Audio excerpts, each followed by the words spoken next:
Hello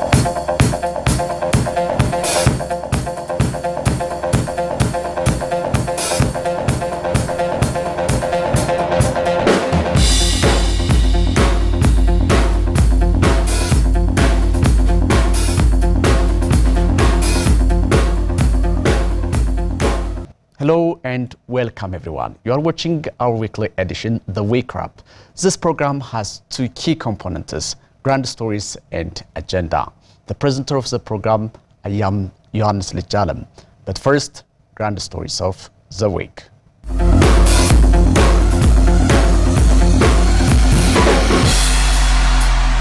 Prime Minister Abiy Ahmed has inaugurated a state-of-the-art gold exploration and mining factory in the Gambela region of Ethiopia. Burhanu Workaneh has the details of this story.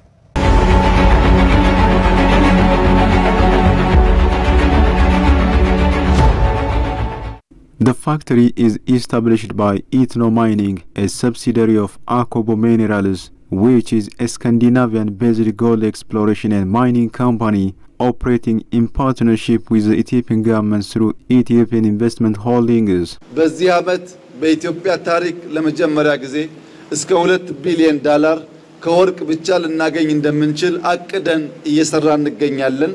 The premier expressed optimism that Ethiopia could achieve a historic milestone by generating up to $2 billion in gold revenue this year, which is a historic first. However, the Prime Minister emphasizes that this revenue potential reflects only a fraction of Ethiopia's untapped mineral wealth, which includes tantalum, iron ore, lithium and other valuable resources.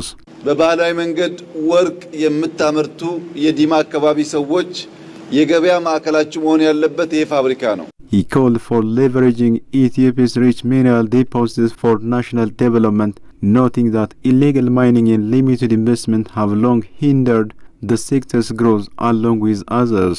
Prime Minister Abiy Ahmed highlighted the transformative impact of the new factory, which will modernize gold extraction in a region previously dominated by small-scale traditional mining. The factory is designed to process large quantities of gold with unparalleled efficiency in Africa, making it a strategic asset for the country. He elaborated its advanced technology will triple production in a short time, significantly boosting Ethiopia's mining capacity. Prime Minister Abiy reiterated the government's commitment to prioritizing the mining sector as a key driver of Ethiopia's economic transformation. He announced plans to establish additional factories in a short period of time to harness the country's extensive mineral wealth. He remarked, "This is only the beginning. Ethiopia's mining sector is poised for remarkable growth, with investments like this laying the foundation for broader industrialization and development." በግብርናም በማዕድንም በኢንዱስትሪም በቴክኖሎጂም በቱሪዝምም ያሉን ሀብቶች The premier urged collective efforts to realize Ethiopia's vision for sustainable growth across agriculture, mining, technology, tourism and other sectors, ensuring shared prosperity for all citizens. Abiy concluded, "Together we can transform Ethiopia into a beacon of economic progress." Ethno Mining, operating in partnership with Ethiopian Investment Holdings, represents Ethiopia's first major foreign private sector and government collaboration in the mining industry. The factory's launch underscores the government's focus on fostering strategic partnerships to unlock the nation's mineral potential and propel Ethiopia into a new era of economic success. Abiy said, "For the past 3 decades, the town of Dima in Akobo has primarily engaged in small-scale traditional gold mining, often resulted in considerable wastage. This new investment marks a transformative step towards ensuring efficient and high-quality gold extraction in a shorter time frame while addressing the challenges posed by illegal mining." The project also signifies a commitment to the sustainable development of Gambela's abundant resources for the benefit of the region and its people. Prime Minister Abiy Ahmed has said the season's wheat harvesting period has begun, and he stressed the need for expediting this process nationwide through collaboration. The Premier shared on social media channels, the spirit has begun and we must expedite the process nationwide through collaboration as we have a bountiful harvest this year. Additionally, we should prepare for the upcoming summer with cultivation, the Premier said on social media platforms. According to senior leaders of Prosperity Party, the construction process of the Grand Ethiopian Renaissance Dam has left a bright mark on the generation. Senior leaders of Prosperity Party branch office of all region and city administrations visited the Grand Ethiopian Renaissance Dam. The party leaders visited the entire existing situation of the dam and its various parts, highlighting that it's a project that has left a generational footprint that makes everyone proud. The chairman of the board of directors of Prosperity Party, Fikadu Tesema, said the Renaissance Dam is a project in which Ethiopians have fulfilled their dreams in a generational relay. He added, in addition to money, labor and knowledge, Ethiopians have made collective mark by sacrificing their very lives. Amhara region Prosperity Party branch office head Yirga Sisai said the construction of the dam is an indication of Ethiopia's prosperity journey. Deputy Prime Minister Temesgen Turuneh remarked that the cultivation of wheat being underway through cluster farming method in Amhara region plays a key role to achieve the overall national plan in the country. Brhanu Yesmao has the details of this story. The Deputy Premier has visited the cluster farming activity developed on 1,465 hectares of land in Morat and Gerd district of North Shore Zone, Amhara region. The Deputy Prime Minister said on the occasion that Morat and Gerd district is one of the areas in the region with surplus agricultural products. He pointed out that this year the region's agricultural development is exhibiting impressive results due to the prevailing peace brought about by the collaborative efforts of the National Defense Force and regional government. The farmers of the region have now entered into development, Temesgen said, adding that the wheat cluster cultivation observed in Morat and Gerd district will also play a key role in achieving the goal we have set as a country. He also commended farmers of the district for their bumper harvest. According to the Deputy Prime Minister, the timely supply of fertilizers and seeds during this year's farming activities is yielding great results. In addition to wheat, teff, corn and other cluster farms are also being developed in the region. He noted further improvement of peace in the region has also been favorable for irrigation farming activities. Amhara Region Chief Administrator Arga Kabeda said for his part that more than 5.2 million hectares of land have been cultivated during Amhara farming season, expecting to harvest over 169 million quintals of crops, of which 80 million quintals is wheat. Agriculture Minister Girma Amente revealed that in this year's farming activities, wheat cultivation is expected to yield about 300 million quintals from Amhara season and irrigation. Girma underscored Ethiopia's goal of ensuring food sovereignty by increasing national productivity will be realized, as evidenced by the impressive accomplishments recorded in wheat cultivation in the Morat and Gerd districts of the Amhara region. The United Nations Industrial Development Organization has reiterated support to Ethiopia's endeavors in realizing market-oriented and demand-driven agricultural system. Burhan Wolkanach has the details of this story. Director of the Division of Agribusiness and Infrastructure Development at UNIDO, Dejan Tazara, highlighted the ongoing agricultural initiatives which Ethiopia has been implementing. Currently, the government of Ethiopia is highly committed to sustainably increasing agriculture production to meet the growing demand for food, industrial raw materials, and foreign currency earnings. In this respect, the nation has made significant efforts to increase agriculture production and productivity, ensure food self-sufficiency, and expand integrated agro-industrial parks as part of its broader development strategy. Dejan elaborated, UNIDO is supporting those agricultural initiatives to enhance sustainability and strengthen the link between smallholder farmers and industrial sectors.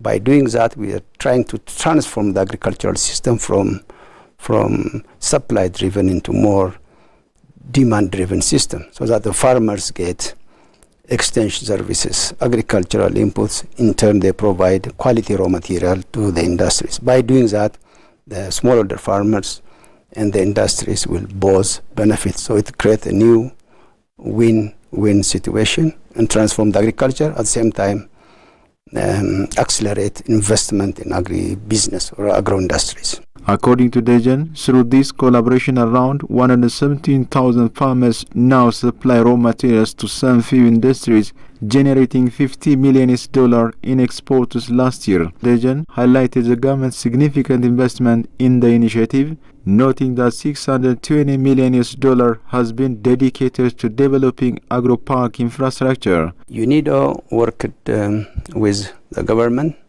We did a very large-scale feasibility study in 17 agricultural development corridors, together with Agricultural Transformation Institute, and then we delved into piloting in 3 regions, in Amhara, Oromia, and in Sidama regions.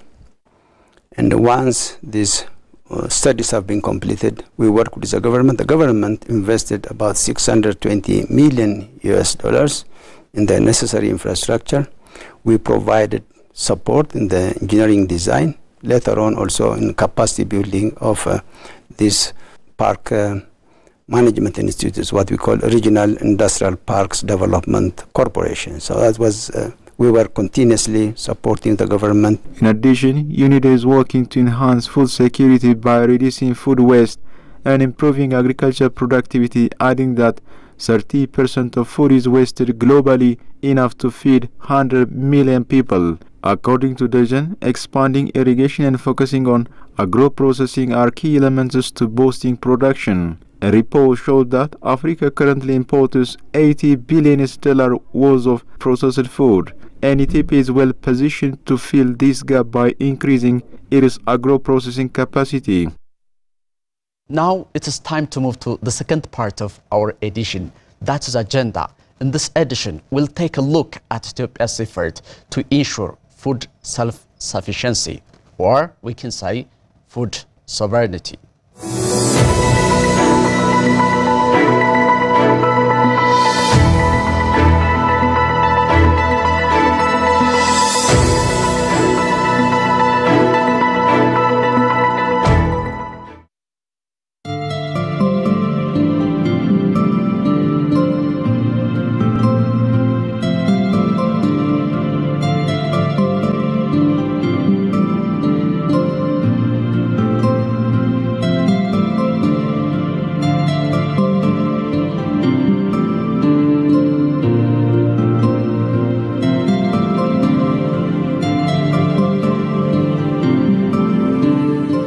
Promotion of food security is a pillar of Ethiopia's comprehensive economic independence.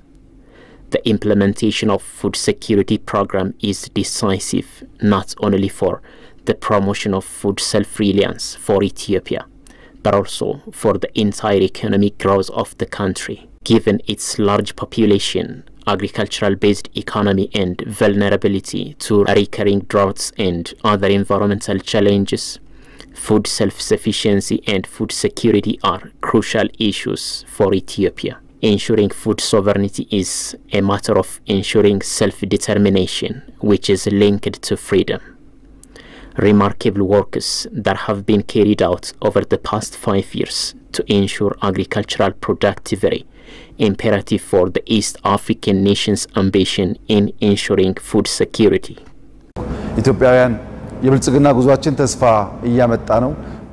Ethiopia's path to prosperity is on the right track. We have achieved significant success in various areas, including corridor development, wheat production, and the Bounty of the Basket initiative. By integrating these developmental efforts, we are on the verge of ensuring our food security. Our goal is to move beyond the days of relying on aid. Ethiopia should be a donor, not a beggar, and we must work diligently to achieve that. The progress we have made in such a short time is a testament to our hard work and determination. ኢትዮጵያ ባለፉት ዓመታት ከያዘቻቸው ቁልፍ ሀገራዊ አጀንዳዎች አንዱ Ethiopia's key agenda in recent years has been safeguarding national sovereignty, and it is widely recognized that achieving food sovereignty plays a crucial role in supporting this goal. In the past years, the issue of food sovereignty has not only been a national priority but has also started to yield results in various areas through the efforts made in practice. The agenda to secure food sovereignty as a way of ensuring Ethiopia's sovereignty was initiated with the belief that by turning it into a practical reality, we could deliver results. This agenda has now begun to show tangible outcomes.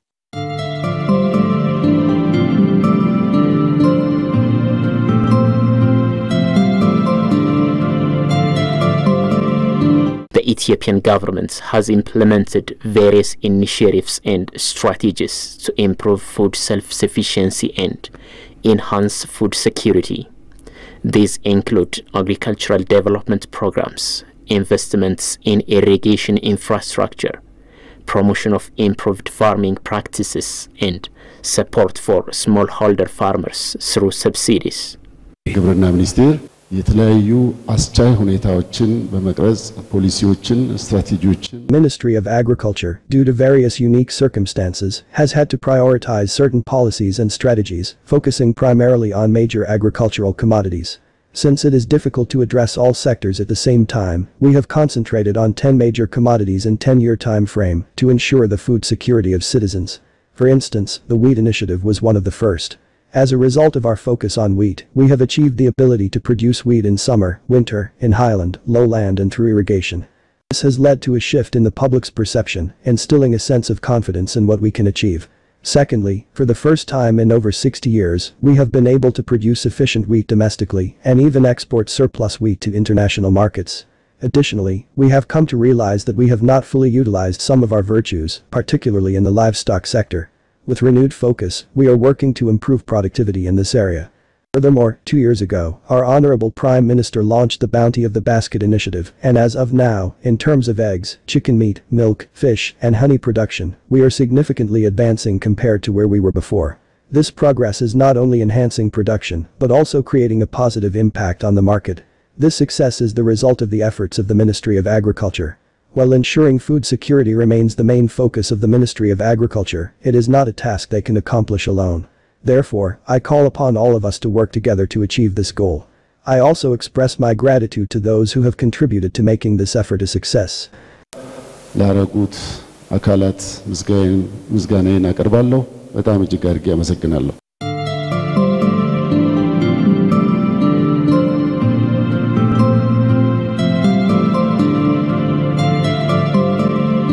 የምግብ ሉዓላዊነት ማለት ምን ማለት ነው?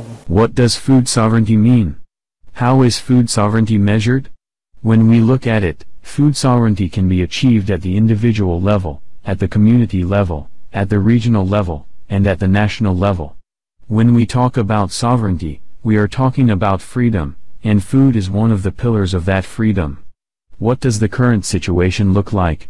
How many farmers are there in production safety nets? What percentage of the population does that cover? Additionally, those who are internally displaced, living in exile, or in a vulnerable state, all of these are key considerations when working to ensure food sovereignty. For example, if we take 2 samples and look at them, the productivity of wheat is green at the top and yellow at the bottom. This line indicates the international standard of production output. We have identified where we need to work to achieve our desired results. Now, we are working to reach the level of global productivity standards. This will take 2 years. These were the products that previously required significant expenditure. However, now, slowly but surely, production is being carried out domestically. Food security and food sovereignty are different. Some countries have secured food security without achieving food sovereignty. A country, society, or individual can face challenges to food security without having food sovereignty.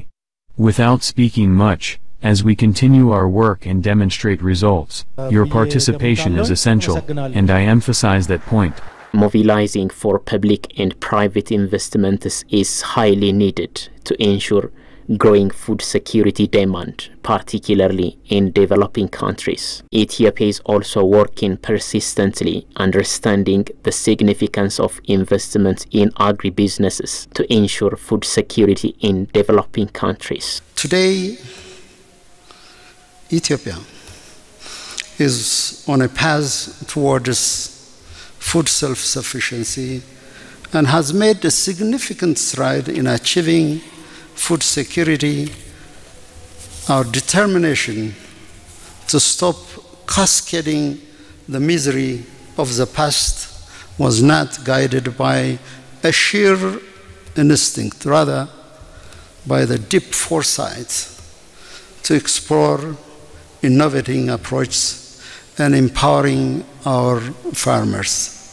Indeed, a huge transformation from alms to become a wheat self-sufficient and net exporters is an achievement to be recognized and a moment of reckoning, and above all, a transformation that tells a lot about the narrative of our leaders. May I take this opportunity to thank Prime Minister Abiy Ahmed for his vision and unbending commitment to Ethiopian farmers, and also to the transformation of Ethiopia's agriculture sector. Ethiopia's food security efforts increasingly focus on promoting nutrition-sensitive agriculture, improving access to diverse and nutritious foods, and addressing malnutrition, particularly among women and children.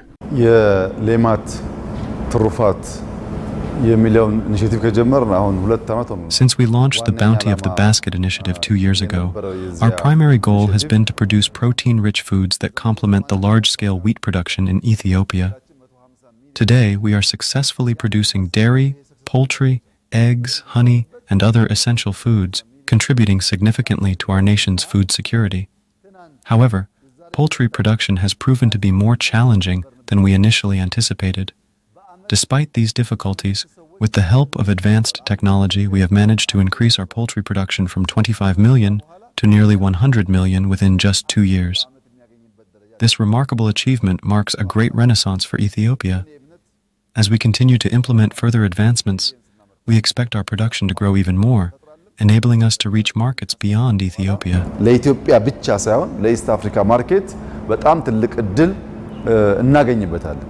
The country with a huge livestock potential, but for so long time we are blaming that the resource is not tapped, and we are not really improving and transforming the livestock sector. But thanks to the initiative from our Prime Minister, Dr. Abiy, that we started the Ilema to Rifat initiative 2 years ago, and now it is showing really a good progress. The interest of the people has raised, and the demand for the technologies is going high. At the same time, the milk yield is also increasing, and in the last 2 years, we improved the milk production from dairy cow from 5.8 billion liter to around 9.8 billion liter in these 2 years. But we are planning to really quadruple to reach at 28.4 billion liters of milk in 10 years' time.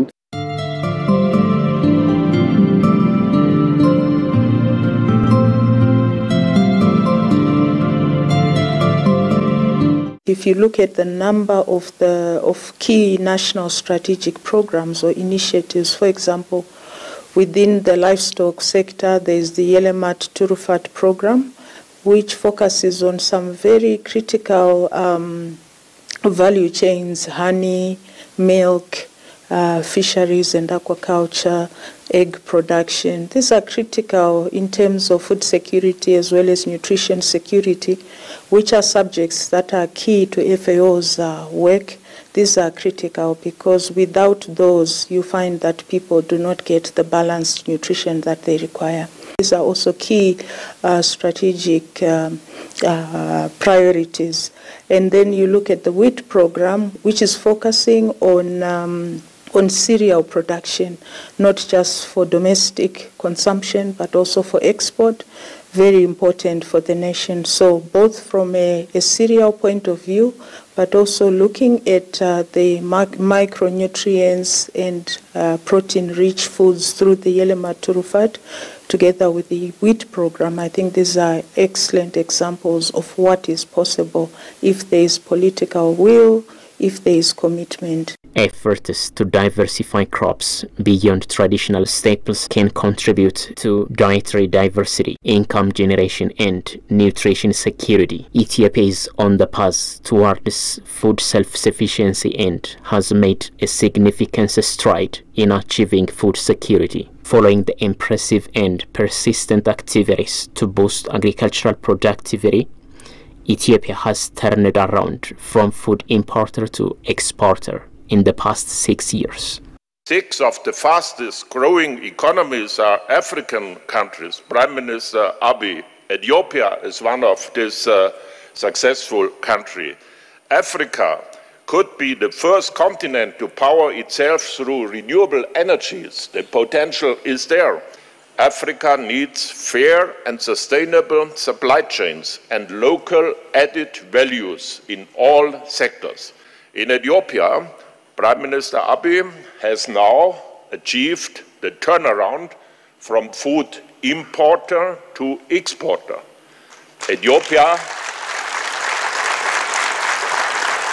and that is why wheat yields have tripled within 5 years. And the same is possible for almost in all African countries. The government of Ethiopia has identified wheat as a strategic commodity for food security, import substitution, and export to foreign markets. What the Prime Minister has done, or what Ethiopia has done, is a very good example worthy of emulation. And I've read about it. We've seen how in a very short time Ethiopia now exports wheat. Before them, that was not the case.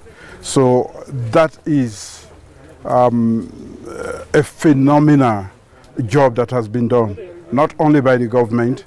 The Prime Minister has provided the leadership, but the people also have bought into that particular direction.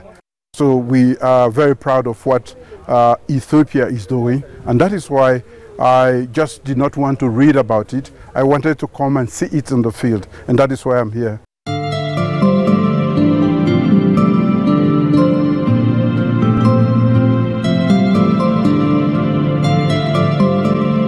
Bien, c'est avec bonheur qu'on a visité ce laboratoire, en fait qui n'est plus un laboratoire. It's been an immense pleasure to visit this experimental and actually now a reality of transformational agriculture.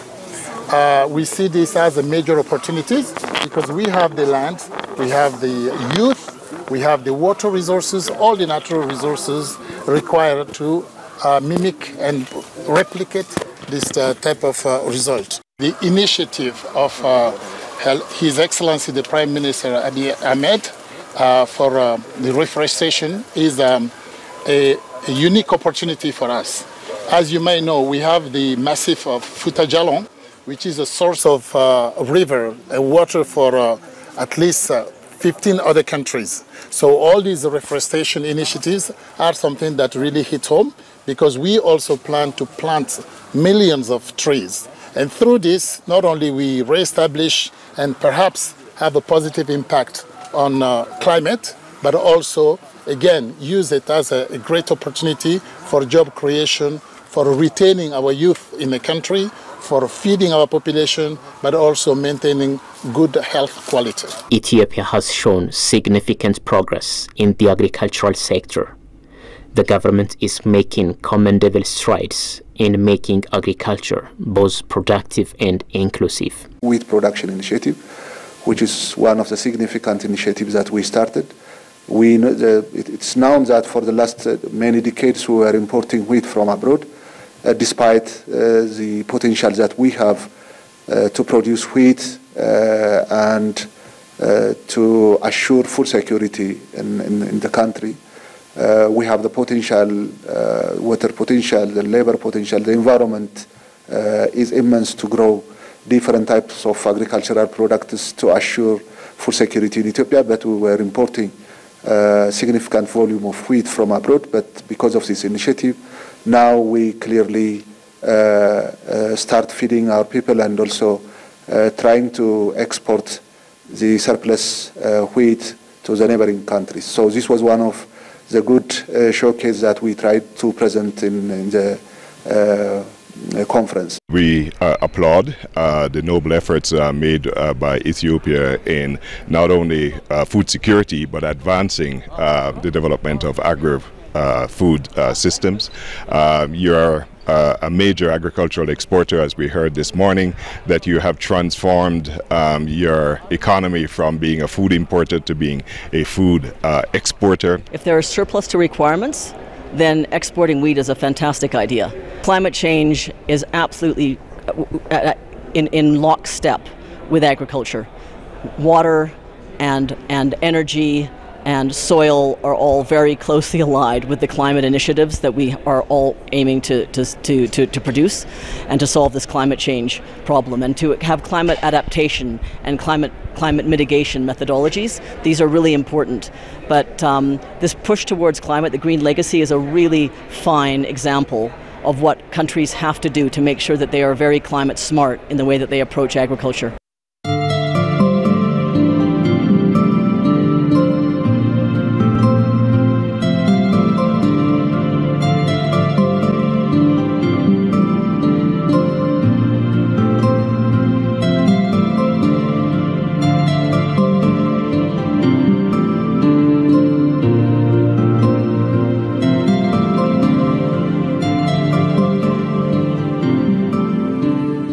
You have been watching our weekly edition, The Week Wrap. I hope you got valuable insights and information. Until we meet next time with another edition, I really appreciate your company. As the presenter of the program, I am Yohannes Lijalam. Take care of yourself and each other.